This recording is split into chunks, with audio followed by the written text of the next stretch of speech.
Hello, this is Ann Olson. I'm with some notes here for English 325, Week 2, Puritanism, and Anne Bradstreet. We'll be talking in more detail about Puritanism next week with Jonathan Edwards, but I think Anne Bradstreet is a really good place to begin. Um, so we'll just do some brief definitions, uh, and then go into some of her works. I thought the best way to do this would be to concentrate on the forum questions. So, clicking into the week 2 forums, let's begin with 2A in Understanding Puritanism. And the first thing you'll see here in the topics suggestions is a link on definitions. There are many definitions, many websites, many books, and it gets quite complicated. All I'm really expecting from you is to be able to put into your own words a simple definition of Puritan. This one is a good one. Um, and it's interesting. I like the way it begins with the fact that Puritan first began as a taunt or an insult applied by traditional Anglicans or members of the Church of England to those who criticized or wished to purify the Church of England. And although the word applied loosely uh, is often applied loosely. Puritan refers to two distinct groups: the separating Puritans, such as the Plymouth colonists in America, who wanted nothing to do with the old church, and the non-separatists, the non-separating Puritans, such as the colonists who settled Massachusetts Bay Colony. And uh, they believed in reform, but not necessarily separation, reform within the church. And Bradstreet and her company were among those. Covenants were important. Let me see. I think it might just help to go down into some of the beliefs. Several beliefs differentiated Puritans from other Christians. The first was their belief in predestination. You can't have a definition of Puritans without mentioning the concept of predestination. Puritans believed that belief in Jesus and participation in the sacraments could not alone effect one's salvation. One cannot choose salvation, for that is the privilege of God alone. Another interesting thing that I think pertains to our stereotype of, what we think Puritans are or were, um, the fact that Puritans distinguished between justification, or the gift of God's grace given to the elect, this predestined grace to a certain few, and sanctification, and that is the holy behavior that supposedly resulted when an individual had been saved. So we get this stereotype of the Puritan who is being aware of sanctification, and that he or she needs to behave in a holy manner. They need to appear good, because that is also a good sign that they have been members of this justification uh, league. So we we get some stereotypes. For example, here's one of the students who commented this week, if you haven't been in here yet. And she just says, I've always held That Puritanism is characterized by high moral standards and an aversion to anything fun. If it doesn't glorify God, people shouldn't be doing it. And that's true to an extent because of this sanctification appearance of God's justification or God's predetermined choice of an individual as having grace or being saved. But what I like about Anne Bradstreet, and let's just go on to the next forum here, is that she seems, I don't know, she just seems to be such a normal person.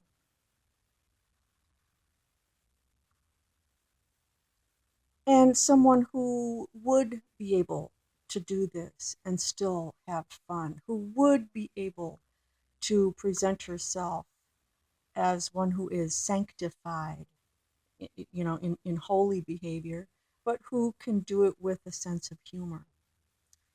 One of the first things I ask you to do in 2B is to analyze the voice in one of her poems, the author to her book, and the imagined reader. Um, in this poem, she portrays her book as an unruly child. It's a good analogy if we're thinking about those terms that you have for today. Let me see, I've got the poem ready here. And I've marked some of the other terms that I wanted you to be aware of. For example, um, well, personification is one, and that this poem is a great example of that, where the child is presented as a person. The book is presented as if it were the person of a child. Another one of the terms was heroic couplet, and I've marked a couple of these in matching color blocks, brain and main. It just means that the end rhymes, the end words of any pair of lines rhyme. True, view, trudge, judge, all the way through. She doesn't always write in heroic couplets, but often enough to take note. Um, Let me just read through the poem because this is a fun poem. And then we'll talk a little bit about the scansion and the things that she does that I think are just for the sake of fun. She writes, "Thou ill-formed offspring of my feeble brain, who after birth didst by my side remain, till snatched from thence by friends less wise than true, who thee abroad exposed to public view, made thee in rags, halting to the press to trudge, where errors were not lessened, all may judge. At thy return my blushing was not small, my rambling brat in print should mother call. I cast thee by as one unfit for light, thy visage was so irksome in my sight. Yet being mine own, at length affection would thy blemishes amend, if so I could.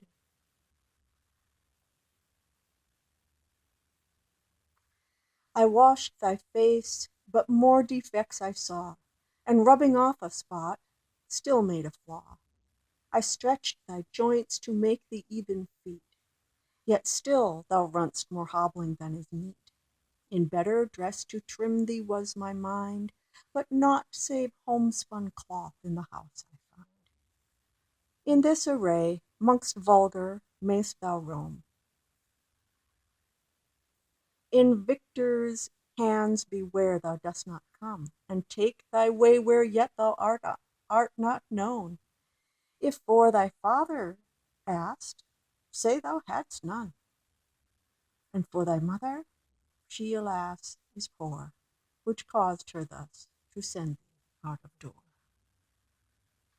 Okay, let me just look. I've scanned a couple, like the first two lines here, as a quick review of iambic pentameter. We have five different feet or meters set off by the the the slashes, dashes, the the tilted line here. And each of the five is a two-syllable set with the second syllable receiving the accent. You can do this several different ways with a little accent mark over it. Dr. Schmidt uses for bilingual ed a system of large and small dots. You can underline, you can make bold, you can capitalize, however you need to show which syllable is being stressed. So when you're reading, you try to keep as standard a pace and pronunciation as you can, and emphasizing syllables the way they feel normal to you. But you'll see that they do form the iambic pentameter. Thou ill-formed offspring of my feeble brain, who after birth didst by my side remain. Now, you don't normally in speech emphasize little prepositions like of.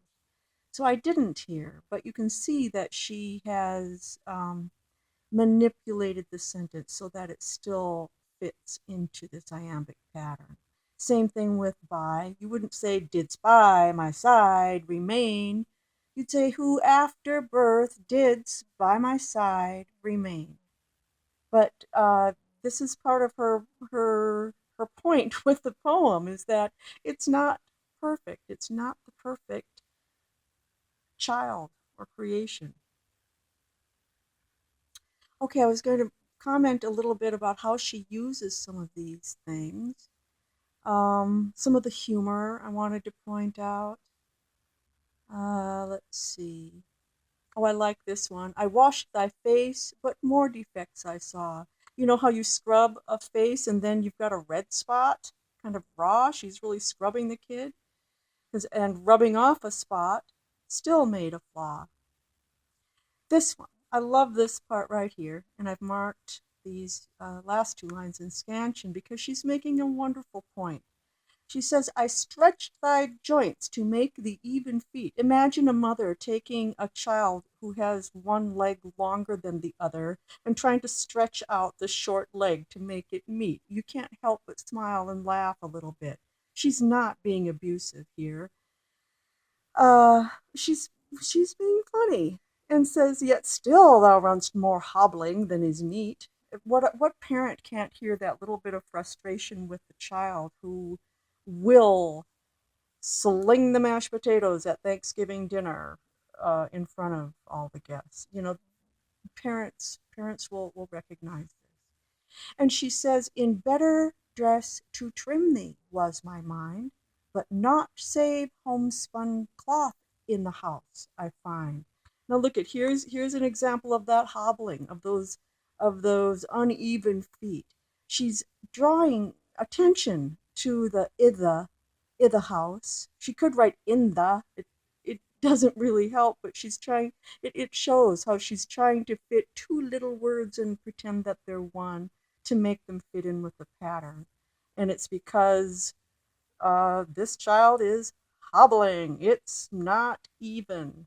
And it's just funny.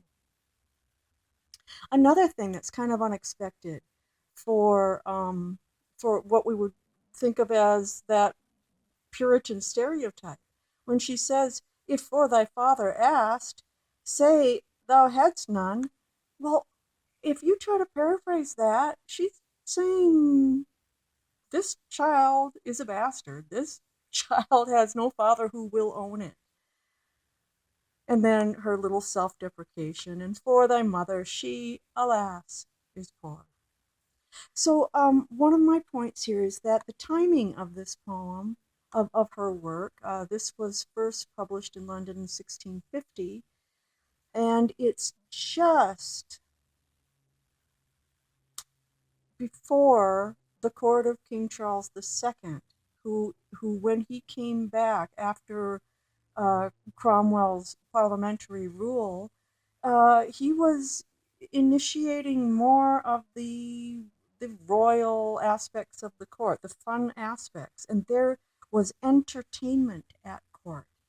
And so, uh, so many students read this poem and they think of that stereotyped Puritan, and she's saying, "Oh, how embarrassed! Oh, how serious this is that her book would be exposed to public view." And she's, and that's just not it. It's lighter than that, and she is lighter, and the Puritans were lighter than we tend to categorize them. Well, I have a picture of Charles II down here. Look at this guy. See, he's not a Puritan. he's he is someone who would probably be ready to chuckle at at a poem like this from a poet in the New World. And it is like the New World. It's like if we would have a poet right now who wrote from the moon, and everyone would say, "Oh, have you read this poet? She's writing from the moon." Well, this is the New World, and it's about that far removed from this kind of life, and that interesting. Okay, so the next thing, oh, yeah, we just did that. The next forum is to scan for yourself. I just wanted to give everyone a little bit of practice. So, talk to me about rhyme and meter. Choose two lines on your own and mark out the 5 feet per line, just like the example here, and find some system of bolding or accenting to show the stresses. And if there's anything little weird little thing that doesn't fit in, tell us about it and say what you think about why she did this. It's fun stuff. Okay, email me if you have any questions.